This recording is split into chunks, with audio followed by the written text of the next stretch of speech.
I'm about to go buy a new guitar pedal. A BOSS Super Overdrive SD-1 pedal. So do I really need an SD-1? Okay, maybe I don't need it per se, but I'm addicted to guitar pedals now, and I just bought a DS1, so might as well get an SD-1 and compare the two.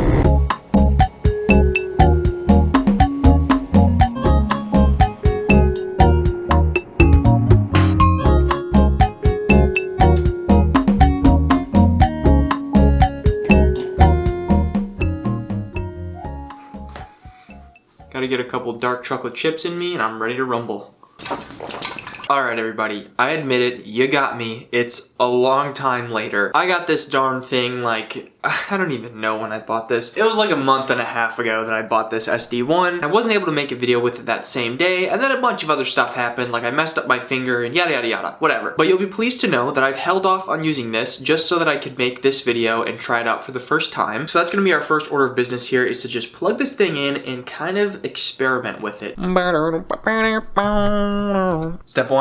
Plug it into the pedal chain. I am going to replace the DS1 for this video. I may do a video where I do a full comparison between the two, but if you'd like to see my DS1 video, boom, check that out. Alright ladies and gents, here is the clean tone coming out of the amp.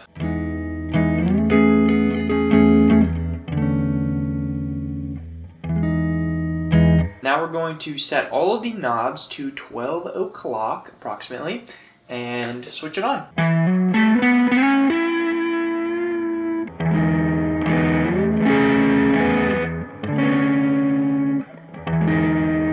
Automatically, we have a pretty good amount of crunch going on there.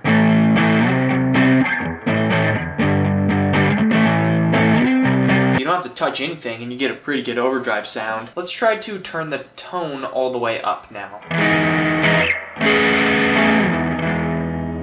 Pretty much just like anything ever, if you turn the tone knob all the way up, you get a lot of harsh, bright, high-end sounds. Let's see about tone all the way down.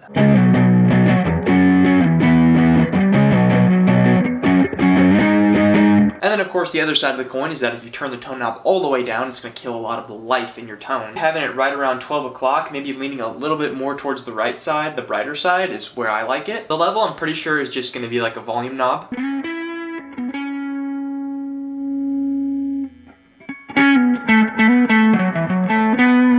It doesn't sound like it makes any discernible difference in the tone, it just makes it louder. But now of course we got to try out the drive function, so we'll go all the way to the left, so essentially no drive.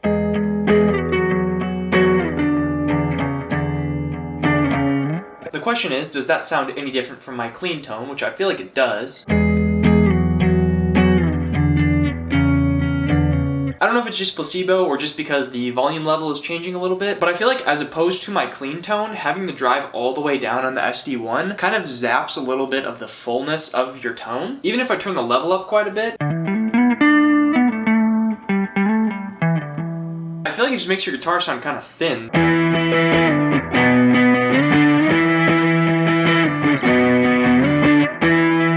That's with the drive about like a third of the way up. Let's go 2/3 of the way up.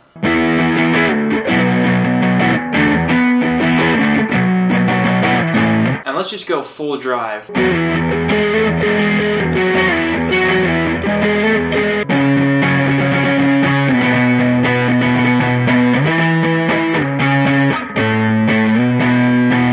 Definitely gets very distorted, but nowhere near as distorted as the DS1, which is obviously not the point, right? It's an overdrive, not a distortion pedal. What I'm noticing about the SD-1 is that it's extremely versatile. You can use it for pretty much anything from like classic rock to even more like distorted power chord rock kind of stuff. You can use it as a good like kind of country tone overdrive thing. You can use it for Midwest emo, literally anything and everything. It's like an always on type of pedal. But in all honesty, it's a pretty simple pedal. It's an overdrive. It's gonna give your signal a healthy amount of distortion, but not too much. So to be honest, there's really not a whole lot more that I can test out with the pedal. The only logical next step is to just start making a song with it, and that I shall.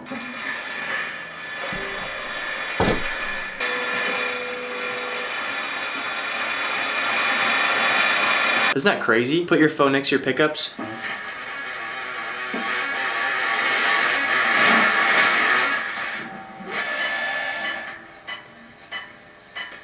I mean, what are those sounds coming out of this thing? And they're telling us those phone things are safe?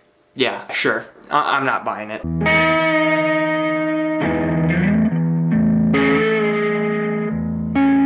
Okay, we'll just do that. We don't need to go crazy or anything.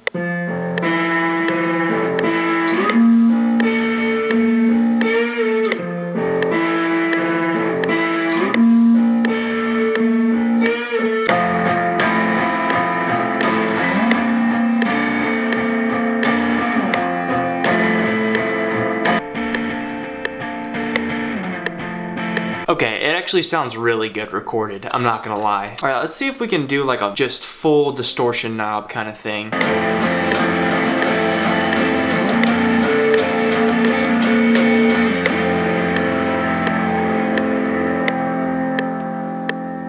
Alright, that's pretty sick. It's pretty cool. At first I was kind of like, okay, the SD-1 seems a little bit overhyped. But now that I'm actually recording with it, it sounds really good. I really am liking it because I can get the same kind of controlled distortion thing that I can get out of the DS1. It definitely has some different character to it and it's a bit more mellow, but it still is kind of doing the thing that I like to do. Now we record some melodies. I'm hearing a melody in my head. We gotta play it.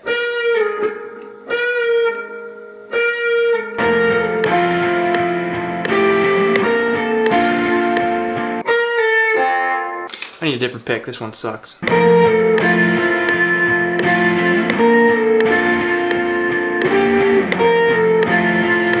Probably sounds horrible, but we'll see.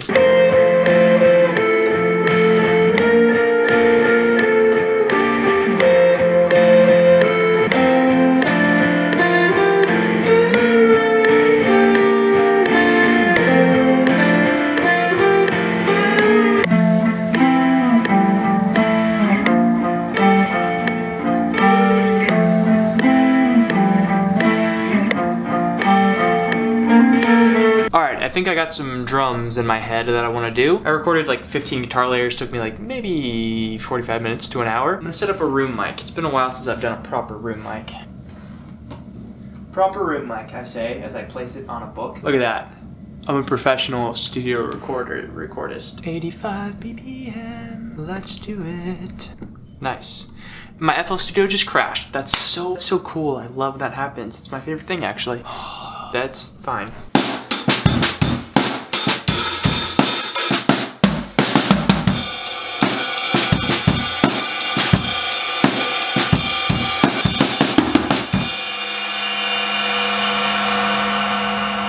Pretty darn good, I think. Now we mix these drums, which will take very long time. My snare sounds really good. My kick sounds a little bit weird and resonant, but that's okay. That's okay. That's okay. I don't care. That's okay.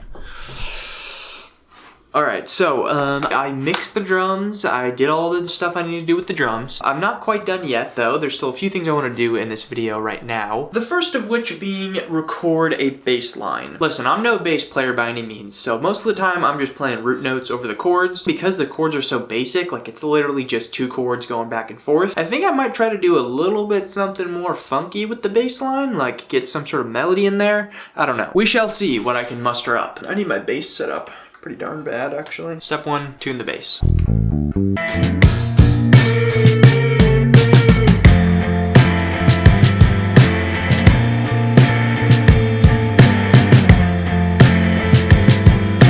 Yeah, that's cool. That's cool. That's cool. That's cool, man. I did a cool bass line today. Guys, what did you do today? I did a cool bass line. Remember that. Do do do do do do do do do. Don't forget it. Don't forget it. Good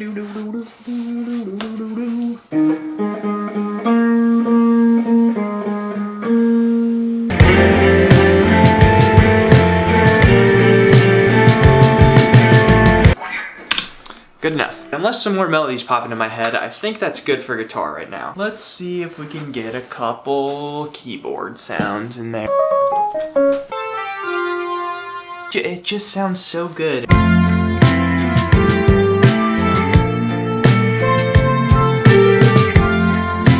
Very cool, very nice, very cool. All right, that's enough piano.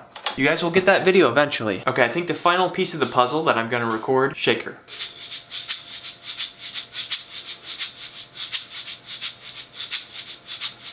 Alright, ladies and gents, I think that pretty much is gonna do it for this video here today. My final thoughts on the SD-1.